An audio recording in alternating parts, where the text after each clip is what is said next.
c'est poison. C'est poison dangereux. Votre langue. Votre langue, c'est un poison très très dangereux. Il peut te sauver, il peut te condamner aussi. Il peut tuer un frère ou bien une soeur avec votre langue. C'est pour ça, Jésus dit, comme Jésus se mettait en chemin, un homme accourut et se jeta à genoux devant lui. Bon maître, lui demanda-t-il, que dois-je faire pour hériter la vie éternelle? Jésus lui dit, pas rien de bon, pourquoi on m'appelle bon? Un seul bon, c'est Dieu seul qui est bon. Tu connais le commandement tu connais mieux que moi. Tu connais le commandement, il ne faut pas tuer, il ne faut pas dérober tes frères et tes soeurs, il ne faut pas commettre adultère, iniquité. On est à l'église maintenant, ce n'est pas que fidèles qui commettent adultère, même pasteur commettent adultère à l'église. Même pasteur commettent adultère à l'église, parce que il y a des pasteurs qui commettent adultère, il y a des fidèles qui commettent adultère. Parfois, tu vas dans une église, tu ne peux pas différencier le pasteur avec fidèle. Ils ont le même niveau, ils ont Chanel, pareil. Parfois, ils ont les mêmes femmes à l'église. Parfois, les femmes mariées, parfois, les femmes qui sont déjà fiancées avec le copain, le pasteur entend faire d'avance et les fidèles entendent faire d'avance avec les fidèles là. Tu ne peux pas différencier entre eux, entre pasteur et fidèles. Et il y a des fidèles, il y a des pasteurs qui déobéissent les fidèles. Parfois, il y a des fidèles qui n'ont même pas à manger chez eux. Mais le pasteur oblige les fidèles ça pour donner certaines choses. Pour faire certaines choses. Il y en a qui disent pour déobéir les fidèles. Parfois, les fidèles n'arrivent même pas à acheter une belle tenue pour habiller, venir adorer Dieu. Mais il faut le trouver l'argent pour le donner avec le prophète, pour le prophète faire bouteille, pour le prophète faire guérison. Tout ça, c'est des gens qui déobéissent à l'église. Et quand on regarde dans Marc chapitre 10, verset 19, il dit, tu connais les commandements, tu ne commettras point d'adultère. Il ne faut pas commettre d'adultère. Si tu es un pasteur, tu commets d'adultère, ça veut dire, tu fais pas fidèle pour des dieux, mais tu entends préparer fidèle pour Satan avec vous-même. Parce que le fidèle là va faire même route avec toi. C'est pour Satan. C'est l'œuvre Satan que tu es en train de faire. Parce que Dieu a dit, il ne faut pas commettre adultère à l'église. Pas seulement à l'église. Même quand tu n'es pas à l'église, tu ne dois pas commettre adultère. Commettre adultère, c'est un monsieur marié qui sortit avec une femme mariée. Ça s'appelle adultère. Quand tu commets fornication, c'est quand on n'est pas marié, tu entends faire des choses indésirables devant Dieu, bon Dieu, tu commets fornication. Tout ça, c'est hors de l'église. C'est interdit. Tu ne tueras point. Il ne faut pas tuer. On va à l'église maintenant. Tu ne peux pas comparer l'église avec Pérécile. Tu ne peux pas comparer l'église avec Pérécile marabout. Parfois, les serviteurs, les servantes, ils ont même pensé avec celui qui fait partie marabout. Ils pensaient pour tuer frère, ils pensaient pour tuer sœur, son prochain. Et la Bible dit, dans verset 19, tu ne tueras point, tu ne désobéiras point. Il ne faut pas tuer, il ne faut pas profiter. Tes soeurs, tes frères, il ne faut pas profiter.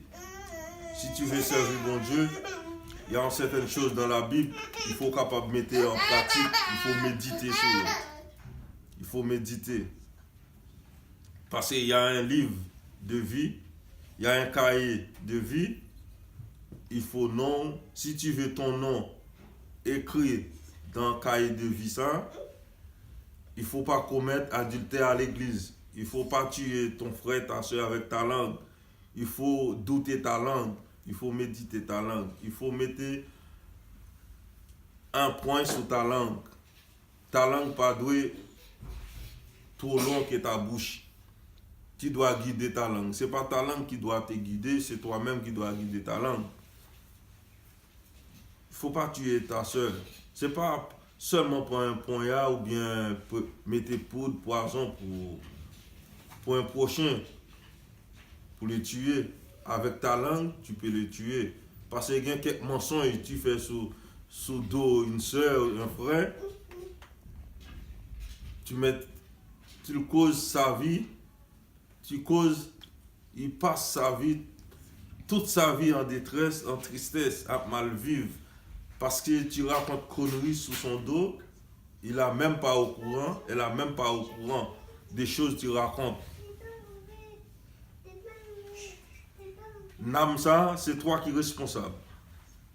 Si tu causes quelqu'un mort comme ça, c'est toi qui es responsable, Namsa. Parce que la Bible dit, tu ne tueras point, tu ne déroberas point, tu commets point d'adultère à l'église. Pourquoi on fait ça aujourd'hui?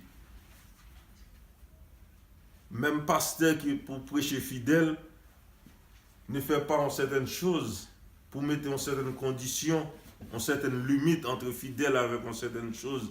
Et dans ce monde, ah ben, le pasteur là, il pratique ça mieux que le fidèle, plus facile.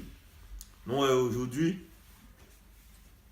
il y a beaucoup de pasteurs, le nom même pas écrit dans le cahier de vie, ils ont dit,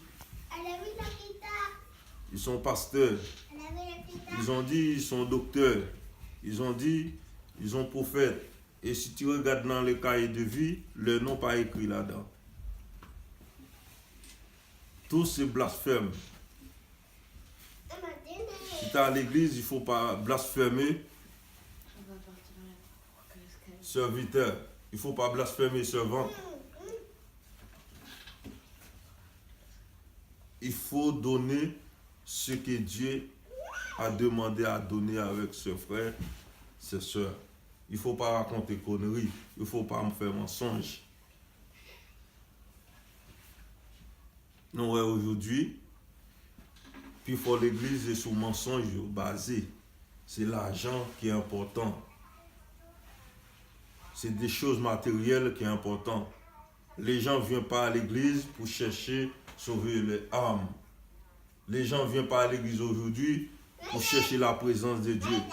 Ils viennent à l'église pour chercher copines, copains, des amis, pour faire des amis plaisir, pour faire pasteur plaisir. Et les pasteurs aussi, il y a des pasteurs, ils ne prêchent pas. Parce que s'ils prêchent un message, s'ils prêchent la vérité, le message vrai, les fidèles vont partir, abandonner l'église dans l'autre église.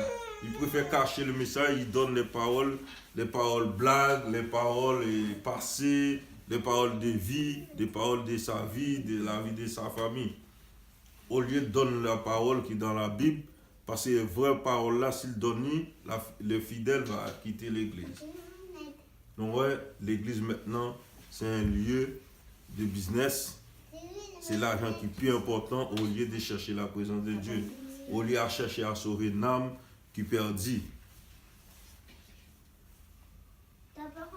Non, de chercher la présence de bon Dieu plus, chercher à gêner, chercher à gêner, à prier bon Dieu, de changer votre vie, de chercher la présence de bon Dieu, demande bon Dieu pour la repentance, demandez bon Dieu une vraie direction pour capable de servir bon Dieu.